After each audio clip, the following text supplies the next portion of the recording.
Hola, ¿qué tal, maestras, maestros, autoridades educativas de las entidades federativas?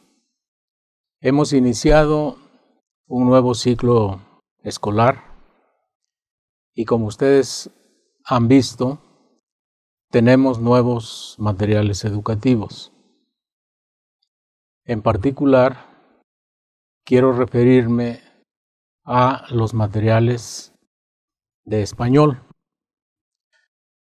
Hemos recibido algunos correos de algunos docentes, lo cual nos da mucho gusto porque habla de la preocupación que tienen o de las dudas que tienen por estos nuevos materiales. Una de las dudas que nos han planteado tiene que ver con el hecho de que los materiales que hay ahora, en el caso de español, no coinciden con los programas 2011, lo cual es cierto, es verdad. ¿Por qué no coinciden con los programas 2011? Porque, como ustedes saben, estamos en un proceso de construcción en el que estamos trabajando paralelamente con la construcción de nuevos programas, de nuevos materiales y también con la construcción del modelo educativo para la educación básica. Esto hace que no hayamos tenido las condiciones necesarias para poder publicar junto con los materiales los programas de estudio. Pero voy a explicar cómo se puede realizar el trabajo aún sin que tengamos todavía los programas de estudio. Primero quiero decir que en el caso de español tenemos tres materiales fundamentalmente. Uno es el libro para el alumno, otro es el libro para el maestro, otro es el libro de lectura. Además de estos materiales, que son libros, tenemos otros materiales para el aula, como apoyo para que los niños aprendan a leer y escribir, a hablar y a escuchar. Tenemos un material recortable, unas tiras recortables para que los niños puedan formar frases o puedan formar párrafos. Y tenemos también un alfabeto móvil, uno en el libro del alumno, y tenemos un alfabeto móvil grande para toda la clase, que son recortables para que los niños puedan formar palabras o frases o incluso textos. ¿Cómo podemos hacerle? Una de las preocupaciones que nos han planteado los profesores es ¿cómo le hacemos para planificar? Si el apoyo principal para planificar es el programa de estudios. Si el programa de estudios no coincide con los materiales, entonces ¿en qué nos apoyamos para planificar? La sugerencia es que la planificación puede hacerse a partir de las actividades que hay en el libro para el alumno. Pensemos primero de manera general qué es la planificación, dicha muy brevemente. Planificar quiere decir tener clara una actividad que se va a plantear a los alumnos. Además, planificar quiere decir también tener claro para qué se va a plantear esa actividad. ¿Qué es lo que estamos esperando que piensen o que hagan o que pongan en juego los alumnos ante esa actividad. Bueno, si estamos de acuerdo en que eso es planificar, en que esa es la planificación que sirve, que es útil para aprovechar mejor el tiempo de la clase y para poder mejorar poco a poco la práctica docente, entonces lo que tenemos que buscar son las actividades que vamos a plantear a los niños. Bueno, esas actividades están en el libro para el alumno.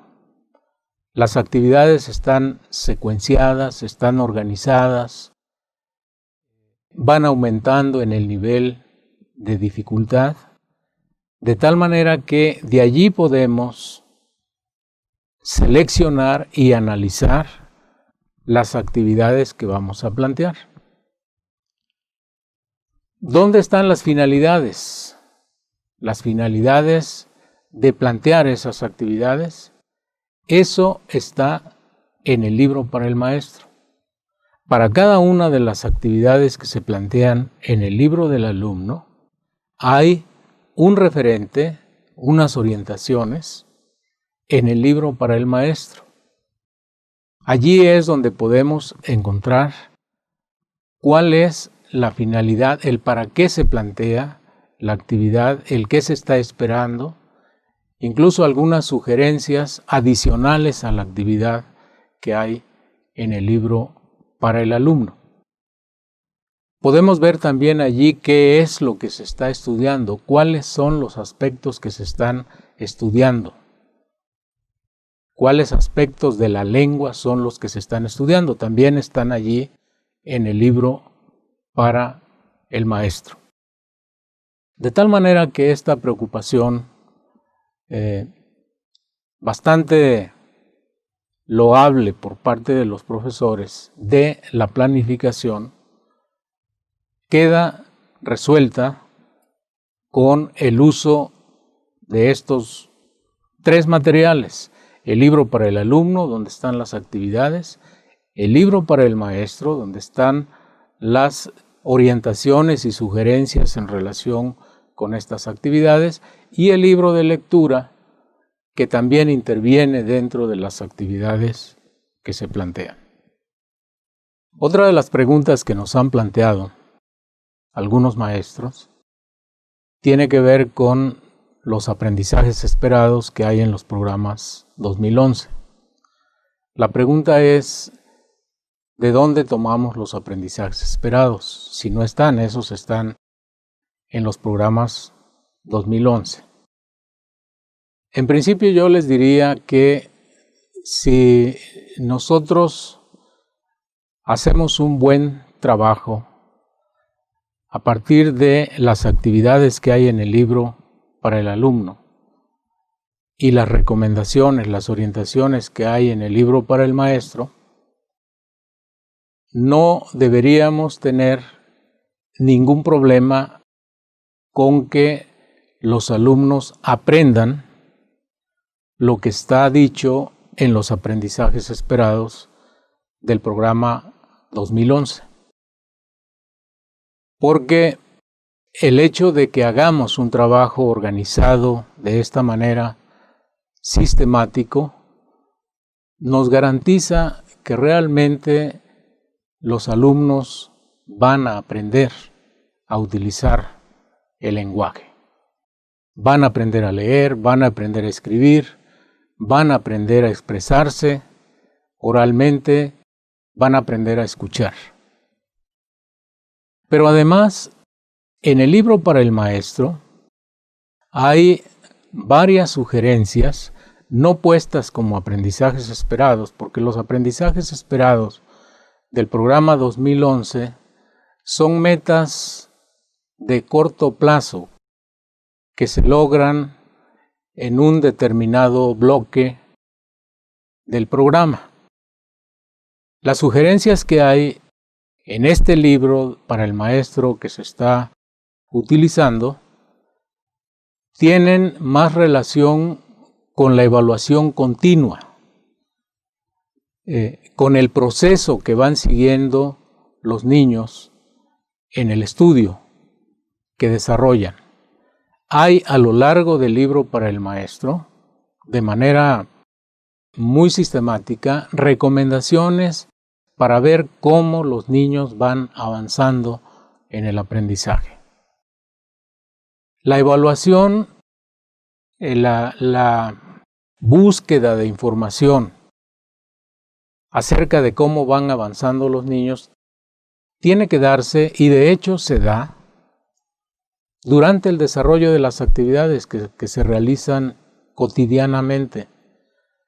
Cuando los niños escriben algo, cuando los niños expresan algo, cuando los niños piden la palabra para participar, allí podemos darnos cuenta de cuáles son los niños que avanzan y cómo avanzan, y cuáles son los niños que en general no participan, cuáles son los niños que requieren apoyo, cuáles son los niños que tienen más dificultad para expresarse de manera oral o por escrito. Es allí donde hay que poner el ojo y hay que hacer lo que sea necesario, apoyándonos en el colectivo docente o en los padres de familia, con la finalidad de atender a tiempo los problemas. Finalmente, ya para concluir, quiero agregar, esto también nos lo han comentado algunos profesores, que efectivamente hay un cambio en la forma en que está planteado el estudio de la lengua en estos materiales, consecuentemente en el programa que se publicará posteriormente en relación con el programa 2011.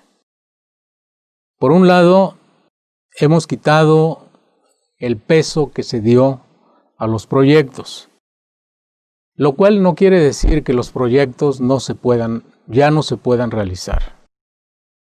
Si hay profesores que se sientan muy familiarizados con los proyectos, adelante. Es una buena manera de organizar el trabajo. Pero hay que considerar también que no es la única manera, que hay otras. Una de ellas es la que se está utilizando ahora en estos nuevos materiales a través de secuencias didácticas, lo cual significa una serie de actividades que, como dije al principio, van avanzando en el nivel de dificultad o de complejidad, en algunos casos, con la finalidad de ir exigiendo cada vez más de la reflexión de los niños. Esta manera consideramos que resultará más comprensible, más manejable para la mayoría de los docentes, de tal manera que podremos garantizar que efectivamente cumpliremos con el propósito fundamental que hay en estos 2 primeros grados de la escuela primaria, que es que los alumnos aprendan a leer, a escribir, a escuchar, a hablar, que comprendan lo que leen, que le puedan dar un significado a lo que leen, que se enamoren de los textos, que se entusiasmen con la lectura, con la finalidad de sentar bases firmes para poder avanzar en la escolaridad, en la primaria, en la secundaria y más allá de estos niveles. Muchas gracias.